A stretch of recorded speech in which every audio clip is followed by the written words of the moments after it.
Hello दोस्तों, आपका हमारे यूट्यूब चैनल में बहुत बहुत हार्दिक स्वागत है। आज मैं आपको क्लास 12 के कह सकते हैं हिंदी के एक कहानी बहादुर के बारे में पढ़ाने वाला हूं। अगर ये वीडियो हमारा अच्छे से देखते हो तो आपको क्लियर हो जाएगा कि बहादुर कहानी में किसके बारे में कहा गया है। चलिए हम अपनी कहानी स्टार्ट करते हैं। ध्यान से देखेंगे बहादुर कहानी की सारांश और कथनांक पूरा एकदम विस्तार से बताएंगे। अच्छे से समझना, जहाँ समझ में ना आए कमेंट करके बताएं, मैं फिर से बताऊँगा। सबसे पहले देखेंगे, दिल बहादुर एक पहाड़ी नेपाली लड़का है। सीधा सा मतलब कह सकते हैं बहादुर कह सकते हैं एक नेपाली लड़का होता है जिसकी माता बहुत उसे मारती पीटती हैं और घर छोड़ के चला जाता है। और उसके पिताजी कह सकते हैं सेना में थे, जिसमें युद्ध में उनकी मृत्यु हो चुकी है। अभी चलिए पढ़ते हैं, पूरा आपको क्लियर होगा। दिल बहादुर एक पहाड़ी नेपाली लड़का है जो इस कहानी का एक नायक है। वह एक असहाय बालक है। उसके पिता की युद्ध में मृत्यु हो चुकी थी कह सकते हैं। उसकी माँ ने उसे बहुत पीटती थी, इसलिए वह घर से भाग आया और उसने एक मध्यवर्गीय परिवार में नौकरी कर ली। सीधा सा मतलब कह सकते हैं ये है, कह सकते हैं बहादुर एक कह सकते हैं बहुत मध्यवर्गीय परिवार का लड़का है जिसके पिताजी की युद्ध में मृत्यु हो चुकी है। माताजी बहुत पीटती उठती थी, इसलिए क्या होता है घर छोड़ के चला आता है बाहर कहीं, और कह सकते हैं एक मध्यवर्गीय कह सकते हैं परिवार में नौकरी कर लेता है। अब चलिए आगे देखते हैं। बहादुर बड़े परिश्रम से घर में काम करने लगा। गृह स्वामिनी, वहाँ की जो गृह स्वामिनी होती, मुखिया होती, उनका नाम निर्मला होता है। निर्मला उसके काम से बहुत खुश थी। निर्मला ने ही उसका नाम बहादुर रखा था। शुरू में उसका नाम बहादुर नहीं था। निर्मला कह सकते हैं निर्मला के यहाँ नौकरी करता है, बहुत अधिक काम करने की वजह से निर्मला खुश रहती है, उसका नाम बहादुर रखती है। बहादुर की मेहनत के कारण मकान साफ सुथरा रहने लगा और घर के सभी सदस्यों के कपड़े साफ रहने लगे। बहादुर देर रात तक काम करता और सुबह जल्दी उठकर काम में जुट जाता। इसी में खुश था कि वह हर समय हंसता रहता था। वह रात को सोते समय पहाड़ी भाषा में कोई गीत गुनगुनाता रहता था। हंसना और हंसाना मानो उसकी आदत बन गई थी। सीधा सा मतलब है कि बहादुर कह सकते हैं मध्यवर्गीय परिवार का लड़का था। उसके पिताजी की क्या हुई थी, युद्ध में मृत्यु हो चुकी थी। माताजी बहुत मारती पीटती थी, इसलिए घर छोड़ के बाहर चला आता है। और उसके बाद क्या होता है कि एक मध्यवर्गीय परिवार में नौकरी कर लेता है। कह सकते हैं वहाँ की गृह स्वामिनी जो होती है निर्मला जी होती हैं। निर्मला जी क्या करती हैं, बहादुर के काम को देख के कह सकते हैं उसका नाम बहादुर रखती हैं, क्योंकि बहादुर बहुत मेहनती लड़का होता है, हमेशा काम करता रहता है। सुबह जल्दी उठ जाता है, रात तक कह सकते हैं देरी तक काम करता रहता है, और खाली समय में कह सकते हैं पहाड़ी गीत गुनगुनाया करता है, हमेशा खुश रहता है। चलिए आगे पढ़ते हैं। निर्मला का बड़ा लड़का जो है किशोर है। ये बहुत बदतमीज लड़का है, बिगड़ा हुआ लड़का है। अभी देखते हैं इसके आगे क्या होता है। निर्मला का बड़ा लड़का किशोर एक बिगड़ा हुआ लड़का था। वह शान शौकत और रूप दाब से रहने वाला समर्थक था। उसने अपने सारे काम बहादुर को सौंप दिए थे। इतना बेवकूफ़ बच्चा था कह सकते हैं कि कोई काम अपना करता नहीं था, सारे काम को बहादुर को दे दिया था कि तुम ही करो। उसने अपने सारे काम बहादुर को सौंप दिए थे। यदि बहादुर उसके काम में तनिक सी भी कह सकते हैं असावधानी या बरतता कह सकते हैं उसे गालियाँ मिलती। सीधा सा मतलब है कि जो कह सकते हैं किशोर था कह सकते हैं सारे काम अपने बहादुर को दे दिया था। अगर थोड़ी भी कह सकते हैं बहादुर से लापरवाही होती या थोड़ी भी देर होती, तुरंत उसको गालियाँ देने लगता।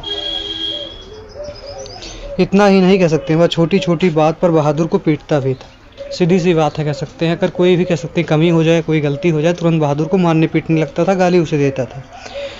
पीट कर बहादुर एक कोने में कह सकते हैं चुपचाप खड़ा हो जाता। कुछ देर बाद कह सकते हैं घर के सदस्यों कार्यों में पूरा कह सकते हैं जुट जाता। सीधा सा मतलब किसी को मारो पीटो के थोड़ी देर के लिए वो शांत हो जाएगा, आपको कुछ बोलेगा नहीं, फिर उसके बाद बेचारा क्या करेगा, घर पे फिर कह सकते हैं घर के कामों में जुट जाता था। एक दिन किशोर ने कह सकते हैं बहादुर को सुअर का बच्चा कह दिया। अब सीधा सा मतलब ऐसे ही सोचिए कि कोई भी कह सकते हैं आपके पिता होंगे जो देश के लिए कह सकते हैं अपने जान दे दिए होंगे, और कोई कह सकते हैं आपके पिता को सुअर का बच्चा कहेगा तो उसको बुरा लगेगा ही ना।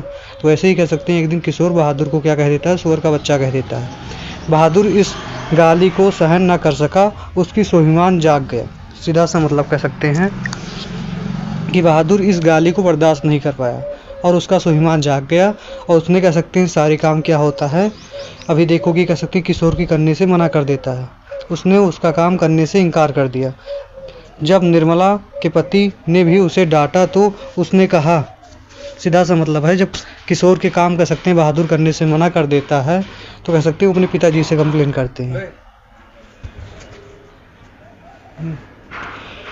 बाबूजी भैया मेरे मारे बाप को कह सकते हैं क्यों लाकर खड़ा किया, मेरे बाप को क्यों लाकर खड़ा किया।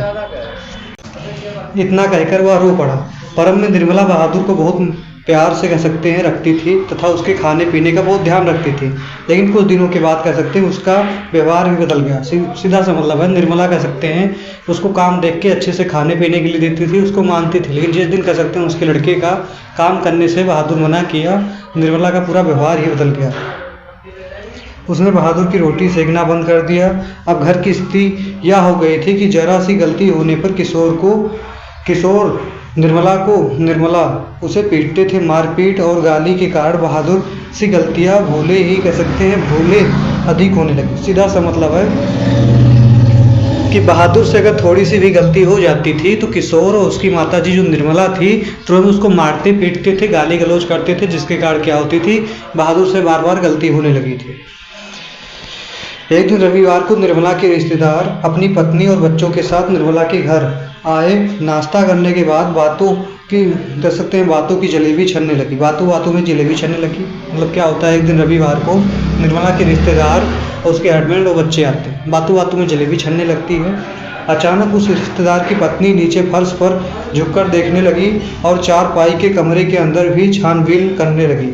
पूछने पर उसने बताया कि उसके 11 रुपये खो गए, जो उन्होंने चारपाई पर ही निकाल कर रखे थे। उसके बाद सबने बहादुर पर संदेह किया। सीधा सा मतलब है कि जो उसकी मेहमान थी नीचे फर्श पे ढूंढी, इधर पैसा ढूंढी, पता चला कि 11 रुपये खो गए हैं। और किसी पे शक नहीं गया, दर बहादुर बहारा का लड़का था ना, तो इसलिए उस पर शक किया गया कि बहादुर कह सकते हैं पैसे चोरी किया होगा। चलिए देखते हैं आगे क्या है। बहादुर ने इससे कह सकते हैं पूछा गया, उसने रुपए उठाने लेने से कह सकते हैं इनकार कर दिया। बहादुर ईमानदार लड़का था, उसने पैसा थोड़ी लिया होगा। उसे खूब पीटा भी गया और पुलिस की कह सकते हैं धमकी उमकी दी गई। लेकिन कह सकते हैं जब उसने पैसा लिया ही नहीं था तो कहाँ से बोल दे कि हमने पैसा लिया है। निर्मला ने कह सकते हैं बहादुर को डराया, धमकाया और पीटा। सब सोच रहे थे कि पिटाई के डर के कारण कह सकते हैं वो अपना अपराध स्वीकार कर लेगा। लेकिन कह सकते हैं जब उसने रुपए ही नहीं कह सकते हैं तो कैसे कहता कि कह सकते हैं रुपए उसने उठाए थे। इस घटना के बाद कह सकते हैं घर के सभी सदस्य बहादुर के संदेह की दृष्टि से देखने लगे और कुत्ते की तरह कह सकते हैं दुत्कराने लगे। अब सोच लीजिए, आप किसी के यहाँ इतने बजे यहाँ लगा के काम करो, आपकी इज्जत ना होगी तो आप वहाँ रुकोगे? अभी देखते हैं आगे क्या होता है। उस दिन के बाद से बहादुर बहुत ही कह सकते हैं खिन्न भिन्न रहने लगा। वह दिन भर दोपहर को अपना बिस्तर, पहनने के कपड़े, जूते आदि सभी सामान छोड़कर घर से चला गया।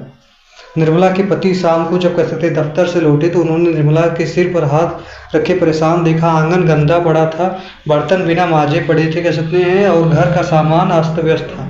कारण पूछने से पता चला कि बहादुर अपना सामान छोड़कर घर से चला गया। निर्मला, उसके पति और किशोर को उसकी ईमानदारी पर विश्वास हो गया।